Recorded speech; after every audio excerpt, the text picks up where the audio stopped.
नमस्कार, हरियाणा न्यूज देख रहे हैं आप और मैं हूं आपके साथ विनय चौधरी। महामुकाबला हमारी खास पेशकश में आपका स्वागत है। लोकसभा चुनाव को लेकर सभी दल एक दूसरे पर वार पलटवार कर रहे हैं। किस तरह की बयानबाजी रही है, ये जानने के लिए इस कार्यक्रम को देखिए और समझिए कि किस तरह से लोकसभा चुनाव को लेकर सियासी गर्माहट देखने को मिल रही है।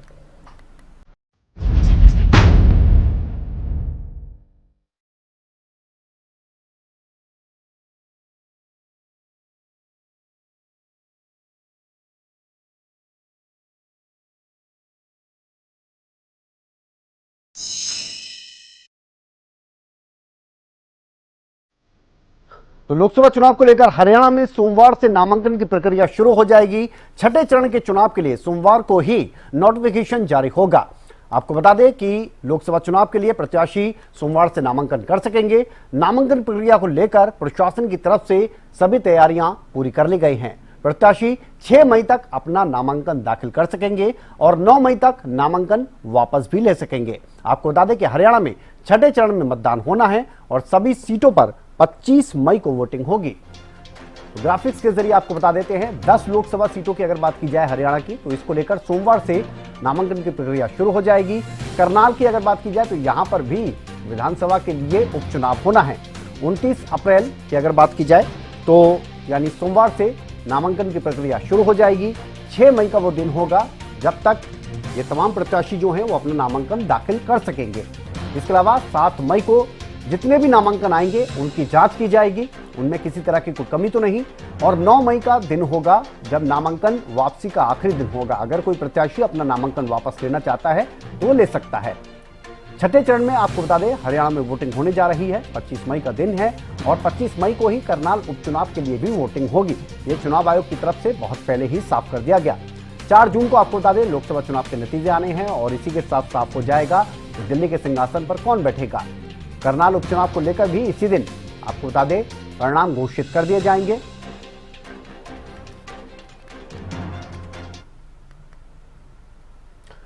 उधर हरियाणा की अगर बात की जाए तो भारतीय जनता पार्टी की तरफ से जो भी प्रत्याशी हैं उनकी तरफ से नामांकन की तारीख तय कर ली गई है। तो आपको एक ग्राफिक्स के जरिए हम दिखा देते हैं कि बीजेपी का कौन सा प्रत्याशी किस दिन नामांकन दाखिल करने जा रहा है। तो 29 अप्रैल का दिन होगा जब राव नरजीत सिंह जो कि गुरुग्राम से बीजेपी के प्रत्याशी हैं वो नामांकन दाखिल करेंगे। विप्लव देव जो कि हरियाणा बीजेपी प्रभारी हैं उनके साथ मौजूद रहेंगे। अंबाला से आपको बता दें बंतो कटारिया जो कि बीजेपी के प्रत्याशी हैं वो 1 मई को अपना नामांकन दाखिल करेंगे और उनके साथ मुख्यमंत्री मौजूद रहेंगे। 2 मई की अगर बात की जाए तो भिवानी महेंद्रगढ़ से चौधरी धर्मवीर सिंह जो कि बीजेपी के प्रत्याशी हैं वो अपना नामांकन दाखिल करेंगे। विप्लव देव यहां भी मौजूद रहेंगे। रणजीत सिंह चौटाला की अगर बात की जाए हिसार से इनको बीजेपी प्रत्याशी बनाया गया है। 2 मई को ये भी अपना नामांकन दाखिल करेंगे। पूर्व सीएम मनोहर लाल इनके साथ मौजूद रहेंगे। नवीन जिंदल जिनको कुरुक्षेत्र से बीजेपी ने प्रत्याशी घोषित किया है 2 मई को ये अपना नामांकन दाखिल करेंगे। मुख्यमंत्री इनके साथ मौजूद रहेंगे। इसके अलावा सिरसा की अगर बात करें तो 4 मई को अशोक तंवर जिनको बीजेपी की तरफ से प्रत्याशी घोषित किया गया वो अपना नामांकन दाखिल करेंगे। विप्लव देव यहां भी मौजूद रहेंगे। फरीदाबाद की अगर बात करें तो 6 मई को बीजेपी के प्रत्याशी कृष्णपाल गुर्जर अपना नामांकन दाखिल करेंगे। और इसके अलावा 6 मई को करनाल की अगर बात की जाए तो बीजेपी के प्रत्याशी मनोहर लाल अपना नामांकन दाखिल करेंगे। और उपचुनाव की अगर बात की जाए तो 6 मई को करनाल से ही नायब सिंह सैनी जो कि बीजेपी के प्रत्याशी घोषित किए गए हैं वो अपना नामांकन दाखिल करेंगे। उनके साथ पूर्व सीएम मनोहर लाल मौजूद रहेंगे। तो इस तरह से पूरा ये कार्यक्रम रहेगा।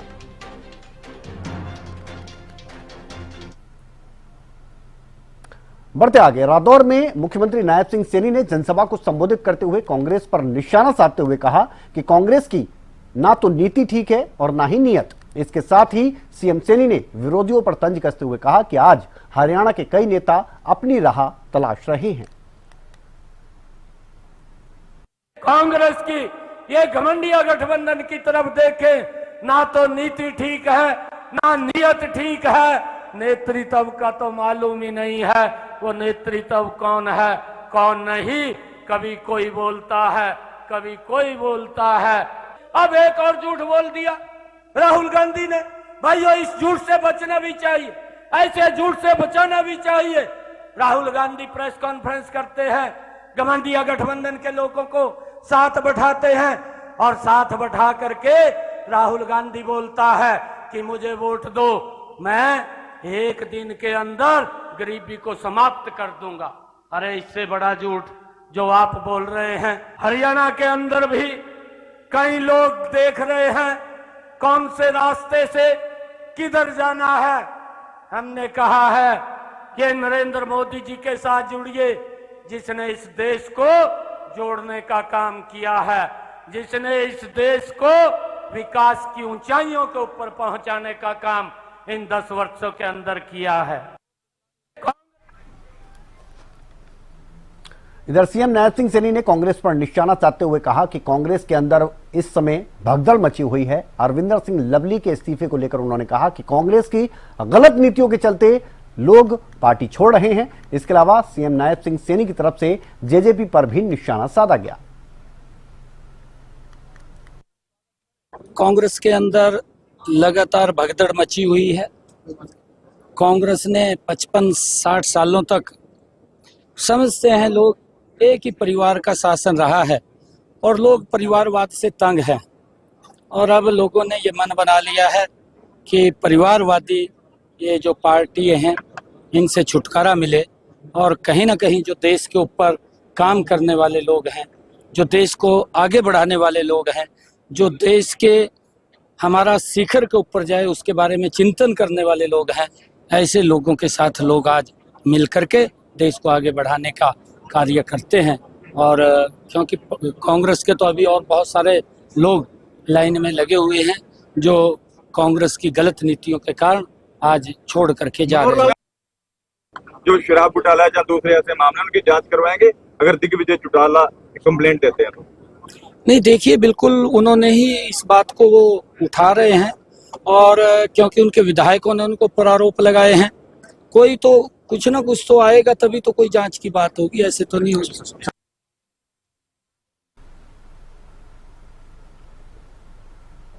उधर दिल्ली कांग्रेस के अध्यक्ष अरविंद सिंह लवली की अगर बात की जाए तो उन्होंने अपना जो इस्तीफा था अध्यक्ष पद से वो दे दिया है। उन्होंने चिट्ठी लिखकर कांग्रेस के राष्ट्रीय अध्यक्ष मल्लिकार्जुन खड़गे को अपना इस्तीफा भेजा, और पत्र में उन्होंने दिल्ली में आम आदमी पार्टी से गठबंधन को लेकर अपनी नाराजगी जाहिर की है।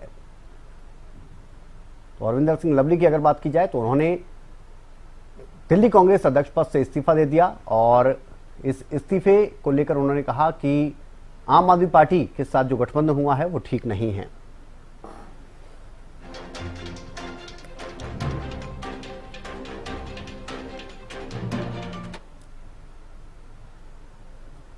और चलिए एक और बड़ी खबर का रुख कर लेते हैं। इस वक्त की बड़ी और अहम खबर आपको बता दें तो फरीदाबाद से बीजेपी प्रत्याशी कृष्णपाल गुर्जर की अगर बात की जाए तो उन्होंने कांग्रेस पर निशाना साधा है।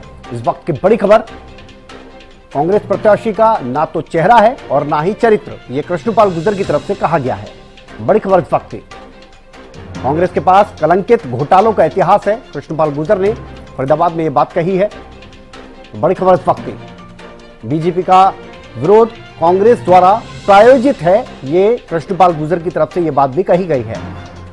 हरियाणा न्यूज से खास बातचीत कृष्णपाल गुर्जर की तरफ से की गई। कृष्णपाल गुर्जर ने कांग्रेस पर निशाना साधा और उनको घेरा, और कांग्रेस उम्मीदवार महेंद्र प्रताप पर भी कृष्णपाल गुर्जर की तरफ से निशाना साधा गया है। उम्मीदवार आने के बावजूद भी अभी तक मैदान खाली है, ये फरीदाबाद से बीजेपी के प्रत्याशी कृष्णपाल गुर्जर की तरफ से कहा गया है। वहीं मूलचंद शर्मा की अगर बात की जाए तो उन्होंने भी बीजेपी की बड़ी जीत का दावा किया है। मूलचंद शर्मा का कहना है कि 10 लाख से ज्यादा वोटों से भारतीय जनता पार्टी की जीत होगी। और बल्लभगढ़ की अगर बात की जाए तो बल्लभगढ़ से 1.5 लाख वोट से बीजेपी को बढ़त मिलेगी, यह मूलचंद शर्मा की तरफ से कहा गया।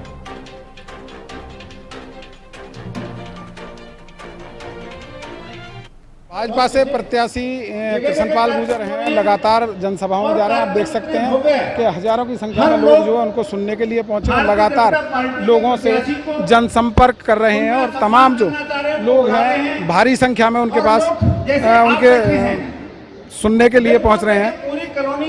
सर, क्या कहेंगे, लगातार जनसंपर्क में भारी भीड़? देखिए, सुबह से लेकर शाम तक जो जनसभाओं में भीड़ उमड़ रही है और जो उनके अंदर जोश और उत्साह है, वो ये बता रहा है कि मोदी जी को तीसरी बार प्रधानमंत्री बनने से दुनिया की कोई ताकत रोक नहीं पाएगी, और जो उनका टारगेट है 400 पार का, वो पूरा होगा। ये जनता का आप खुद जोश देख रहे हैं, क्या जोश है जनता में।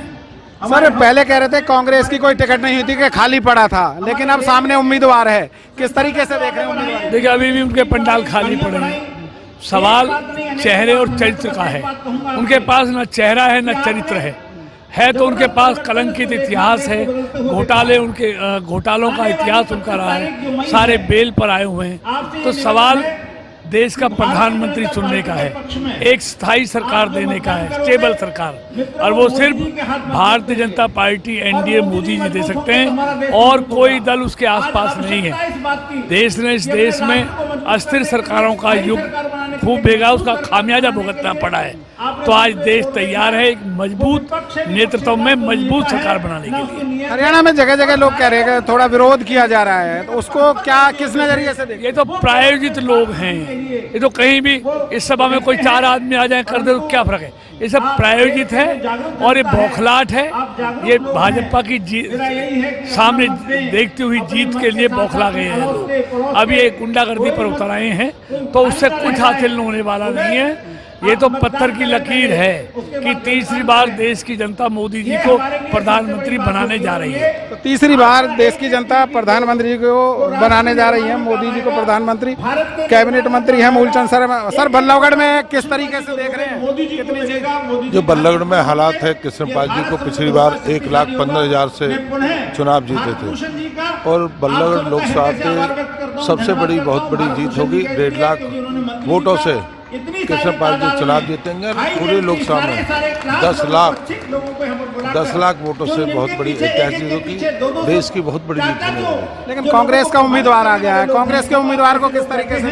कांग्रेस का कोई प्रत्याशी हो सकता, कोई तो हो, पर लोग कांग्रेस को नहीं चाहते। कांग्रेस मुक्त भारत करना चाहते हैं, चेहरों से नहीं, देश के लिए वोट है, मोदी जी के लिए वोट है, देश के लिए वोट है और लोग देश के लिए वोट डालना चाहते हैं। तो कहीं ना कहीं लोग जो है देश के लिए वोट डालेंगे और कहीं ना कहीं जो कांग्रेस पर तमाम जो भ्रष्टाचार।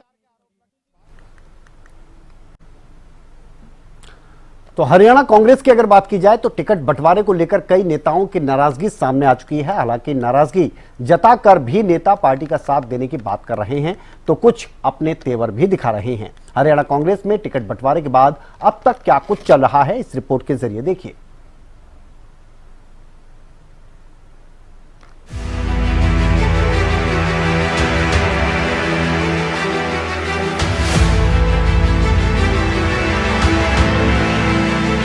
हरियाणा में लोकसभा चुनाव की बिसात बिछ चुकी है। जिन उम्मीदवारों के बीच मुख्य मुकाबला होना है, इक्का दुक्का सीटों को छोड़कर लगभग सभी सीटों पर स्थिति भी लगभग साफ है। हरियाणा कांग्रेस की लिस्ट काफी देरी से सामने आई, लेकिन लिस्ट सामने आने के बाद भी कांग्रेस का भीतरी घमासान शांत नहीं हो रहा है। रह रहकर नेताओं का दर्द छलक रहा है और कई दिग्गज तो खुलकर नाराजगी जाहिर कर चुके हैं। फरीदाबाद से कांग्रेस ने महेंद्र प्रताप सिंह को टिकट दी तो करण दलाल नाराज हो गए। उन्होंने खुलकर अपनी नाराजगी जताई, एक महापंचायत बुलाकर अगला फैसला लेने की बात भी कही। क्योंकि ये हमारे इलाके के भविष्य का मुद्दा है और पिछले 2 साल से लोगों ने इतना मुझे प्यार और आशीर्वाद दिया, तो मेरा भी ये कर्तव्य बनता है कि मैं सभी लोगों से, इलाके की 36 बिरादरी के लोगों को हालात बता करके और लोगों का हुक्म लूं कि भाई, और उनका धन्यवाद भी करूं कि आपने अलग पार्टी में होते हुए भी जो मेरी हौसला अफजाई की, मेरा समर्थन किया, मुझे चुनाव में जिताने का वादा किया, मैं आपका एहसानमंद हूं। और अब हालात ये है कि मुझे टिकट मिला नहीं है। टिकट मिलने की ना मिलने की ये क्या वजह हो सकती है, इसका फैसला तो पार्टी वाले बता सकते हैं। इसका फैसला तो हुड्डा ही बता सकता है, मैं क्या बता सकता हूँ। नहीं, निराशा तो हुई है आपको? हुड्डा आपकी पैरवी ढंग से नहीं कर पाया, इसकी निराशा तो हुई होगी आपको? नहीं, मैं नाराज क्यों होऊंगा। ये लड़ाई लोगों की लड़ने की जो एक हमने कोई पहली दफा इलेक्शन लड़ने के लिए कदम उठाया है, हमारी आदत है। हमने हमेशा मजबूती से अपने इलाके की आवाज को उठाया है, बिना पद के भी उठाएंगे, कुछ नहीं बने तो भी उठाएंगे। इसमें हमें कोई निराशा नहीं है। ठीक है, पार्टी अपना काम करती है, नेता अपना काम करते हैं, हम अपना काम करेंगे। करण दलाल को लेकर अटकलें हैं कि वो निर्दलीय चुनावी मैदान में ताल ठोक सकते हैं। तो वहीं भिवानी महेंद्रगढ़ सीट पर पूर्व सीएम बंसीलाल की पोती और किरण चौधरी की बेटी श्रुति चौधरी की टिकट भी कटी। जिसके बाद वो भी अपने समर्थकों के बीच पहुंची काफी भावुक नजर आई। उन्होंने कहा कि सर्वे में भी वो आगे थी, टिकट क्यों कटी उन्हें नहीं पता। हालांकि पार्टी का फैसला स्वीकार करने की बात भी उन्होंने कही। उनकी मां किरण चौधरी ने भी पार्टी के फैसले को सिर माथे बताया। भिवानी जो है जिला, चौधरी बंसीलाल जी की पहचान है। चाहे दादरी हो, चाहे भिवानी हो, महेंद्रगढ़, श्रुति ने और मैंने बहुत काम करा है और ये हमारा इलाका है, हमारा घर है और ये सब हमारा परिवार है। तो हम तो परिवार की तरह यहाँ पर रहते हैं और जो पार्टी का जो फैसला है वो सिर माथे पर। 2014 और 19 के जो चुनाव थे, कड़े वक्त में मैंने वो चुनाव लड़े और आज पार्टी ने जो डिसीजन लिया है, जो भी डिसीजन उनका है, हम पार्टी के लोग हैं और पार्टी के साथ हैं। कांग्रेस के टिकट वितरण में सबसे बड़ा झटका लगा चौधरी वीरेंद्र सिंह के परिवार को। चर्चा है कि हिसार सीट से सांसद रहे बृजेंद्र सिंह ने बीजेपी इसीलिए छोड़ी क्योंकि वहां उन्हें टिकट कटने की भनक लग गई थी। तो टिकट के चक्कर में कांग्रेस का दामन थामा।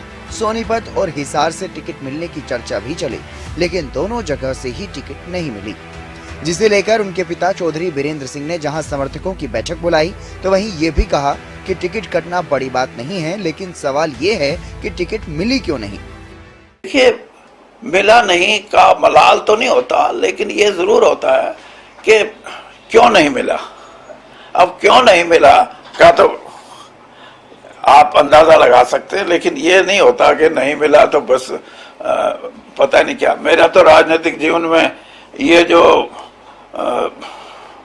स्ट्रेट कितनी बार जो नक्शा है ऊपर नीचे हुआ है, मुझे तो इन बातों से कोई ज्यादा लंबा चौड़ा वो नहीं लगता।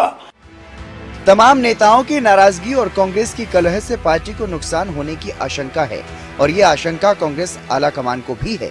इसीलिए हरियाणा न्यूज के साथ खास बातचीत में पार्टी के प्रदेश प्रभारी ने इन नेताओं को विधानसभा चुनाव में मौका दिए जाने की बात कही है और पूरा मान सम्मान देने की बात भी कही है। मैं आपसे कह सकता हूं कि हमारे 2-3 सीट जो बड़ी प्रेस्टीजियस थी, जैसे आपके मैंने बताया कि चौधरी वीरेंद्र सिंह के बेटे विजेंद्र सिंह, उसके बारे में आज उसको शायद पार्लियामेंट में उसकी कंसिडरेशन नहीं हो रही है, मगर निश्चित रूप से जब असेंबली चुनाव में 3 महीने में जा रहे हैं तो he will be under very active consideration. वही प्रकार से भिवानी में भी हो सकता है कि श्रुति चौधरी जी को यहाँ टिकट नकार दी गई है, मगर शी में be under active consideration for the assembly also. ऐसा एक और उदाहरण है हमारा फरीदाबाद का। फरीदाबाद में भी बड़े मजबूत 2 उम्मीदवार थे, एक को टिकट मिला है, एक को नहीं मिला है, बहुत सीनियर एमएलए। मगर मैं समझ रहा हूँ कि आने वाले दिनों में जब असेंबली चुनाव होगा तो निश्चित रूप से उसका मान सम्मान भी बनेगा, उसका कंसिडरेशन भी होगा और सरकार बनती है तो उसका वजूद भी बनेगा, वो मैं बड़े दावे के साथ कह सकता हूं। कांग्रेस के कई दिग्गज नेता जिनका अपने अपने क्षेत्र में काफी प्रभाव भी है, टिकट कटने पर लगभग सभी नाराजगी भी जता चुके हैं। हालांकि चौधरी वीरेंद्र सिंह और किरण चौधरी पार्टी का साथ देने की बात कह रहे हैं, तो वहीं करण दलाल क्या फैसला लेंगे इस बारे में अभी कुछ नहीं कहा जा सकता। अपने अपने समर्थकों के बीच ये नाराज नेता जा रहे हैं तो पार्टी प्रभारी विधानसभा चुनाव में मौका दिए जाने की बात कह रहे हैं। हालांकि चुनाव में वोटिंग से पहले कांग्रेस के ये नाराज नेता पार्टी के साथ आएंगे या नहीं, ये देखना बेहद दिलचस्प रहने वाला है। हरियाणा न्यूज के लिए हितेंद्र की रिपोर्ट।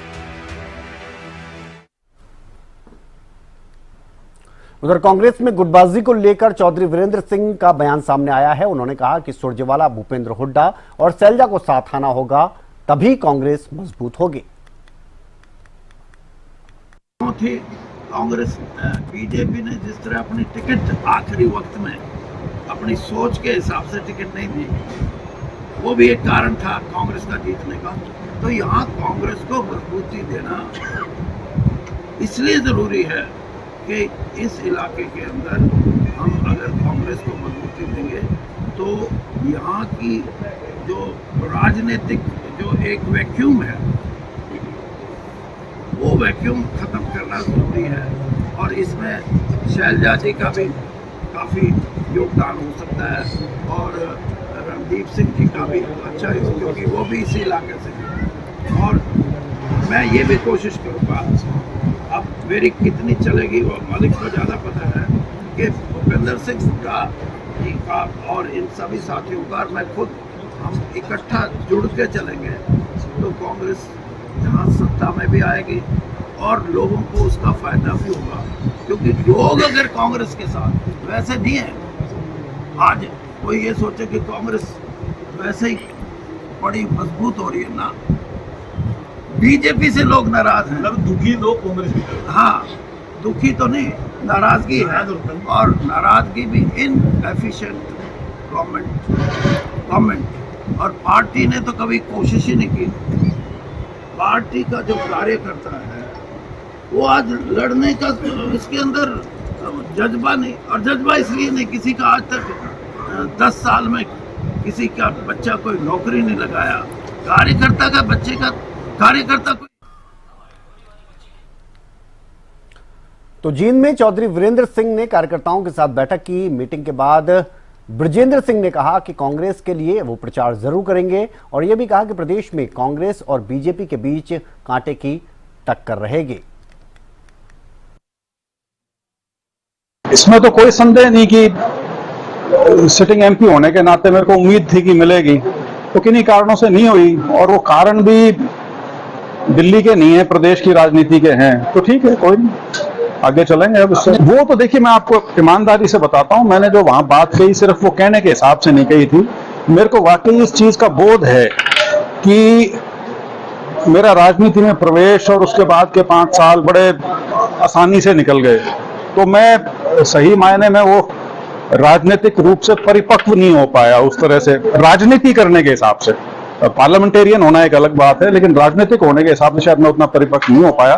तो ये एक सीख है, इससे सीखेंगे और आगे चलेंगे। और मेरा इसीलिए मैंने कहा कि शायद मुझे लगता है कि मेरे लिए बेहतर था कि छोटा सा एक झटका लग जाए, ताकि मैं आगे के लिए थोड़ा चुस्त दुरुस्त हो जाऊं और ये सोचना शुरू कर दूं कि दुनिया जितनी सीधी और सरल दिखती है उतनी है नहीं। जयप्रकाश के लिए आप किस तरह से वोट प्रचार करेंगे?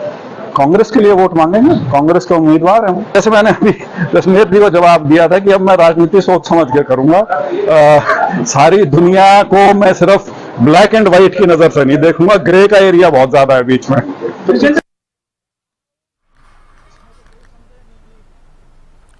वहीं पूर्व विधायक प्रेमलता ने दुष्यंत चौटाला पर निशाना साधते हुए कहा कि दुष्यंत चौटाला की उचाना से चुनाव लड़ने की हिम्मत नहीं होगी।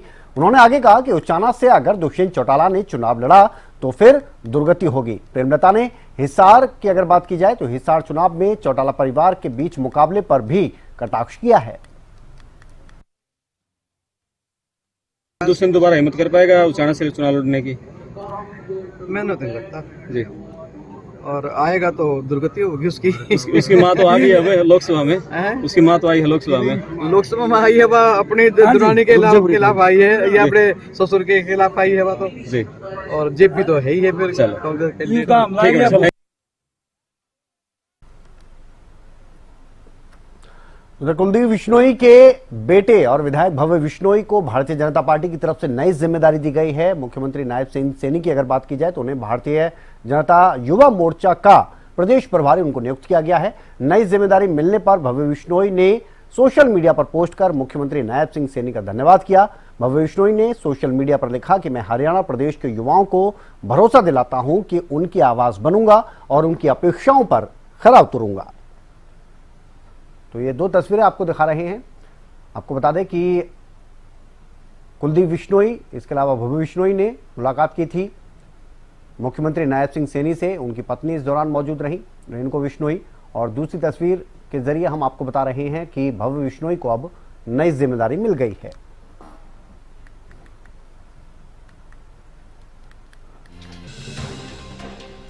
बीजेपी युवा मोर्चा का प्रदेश प्रभारी भव्य बिश्नोई को बनाया गया है और इसे लेकर आपको बता दें कि भव्य बिश्नोई ने शुक्रिया अदा किया है।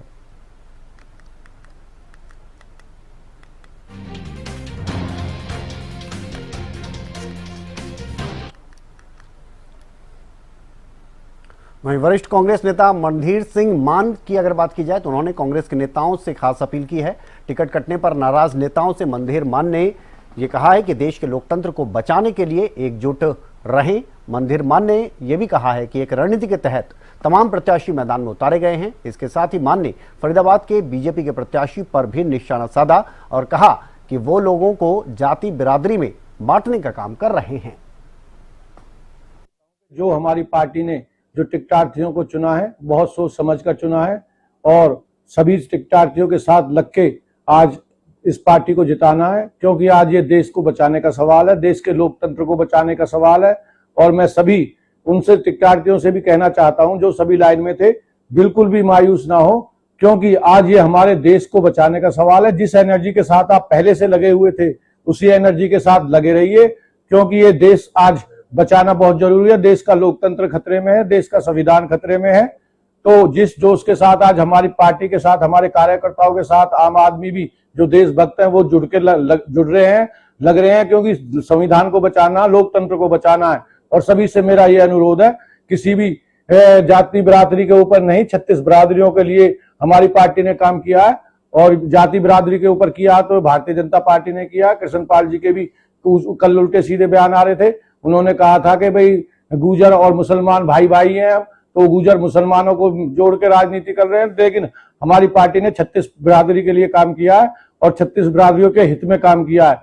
तो सभी जो भी कार्यकर्ता हैं, जो हम जुड़े हुए हैं, जो देश के बारे में सोचते हैं, जो देश के हित के बारे में सोचते हैं, तो सभी बहुत जोर से लग के इस इलेक्शन को निकाले, अपने अपने कैंडिडेटों को जिताएं, ताकि देश को बचाया जा सके और देश से। चलिए, हमारी खास पेशकश महामुकाबला में फिलहाल इतना ही। एक ब्रेक ले रुक रहे हैं, जल्द लौटते हैं।